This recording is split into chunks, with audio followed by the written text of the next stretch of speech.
మీరు చూడాలనుకున్నదే మీరు చూస్తున్నది SV99 న్యూస్.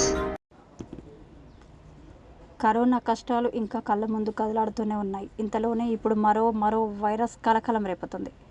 గులియర్ బారే సిండ్రోమ్ (జీబీఎస్) కేసులు పెరుగుతుండడం ఆందోళన కలిగిస్తుంది.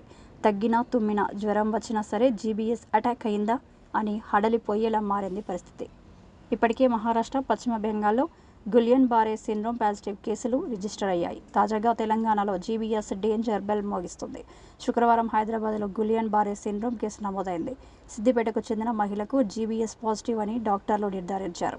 ప్రస్తుతం ఆ పేషెంట్కు ఓ ప్రైవేట్ ఆసుపత్రిలో వెంటిలేటర్పై చికిత్స అందిస్తున్నారు. అయితే గులియన్ బారే సిండ్రోమ్ లక్షణాలు ఎలా ఉంటాయి, నిపుణులు ఏం చెబుతున్నారో తెలుసుకోండి. గులియన్ బారే సిండ్రోమ్ లక్షణాలు: కలుషిత ఆహారం, బ్యాక్టీరియా లేదా ఇన్ఫెక్షన్ల ద్వారా గులియన్ బారే సిండ్రోమ్ సోకుతుంది. జ్వరం, వాంతులు, ఒళ్లంతా తిమ్మిర్లు, డయేరియా, పొత్తి కడుపు నొప్పి, నీరసం, కండరాల బలహీనత లాంటి లక్షణాలు కనిపిస్తాయి. ఇలాంటి లక్షణాలు ఉంటే వెంటనే డాక్టర్లను సంప్రదించాలి. ఆరోగ్య నిపుణులు ఏమంటున్నారంటే, ఈ వైరస్ ప్రధానంగా కలుషిత ఆహారం వల్ల సోకుతుంది. వైరల్ ఇన్ఫెక్షన్, బ్యాక్టీరియా కారణంగా బలహీన రోగ నిరోధక శక్తి కలిగి ఉన్న వ్యక్తులు ఈ జీబీఎస్ బారిన పడే అవకాశాలు ఎక్కువగా ఉంటాయని వైద్య నిపుణులు చెబుతున్నారు. అయితే ప్రజలు జీబీఎస్ సిండ్రోమ్ గురించి భయాందోళన చెందాల్సిన అవసరం లేదని, ఇది అంటువ్యాధి కాదని, చికిత్సతో నయం చేయవచ్చని వైద్యులు పేర్కొంటున్నారు.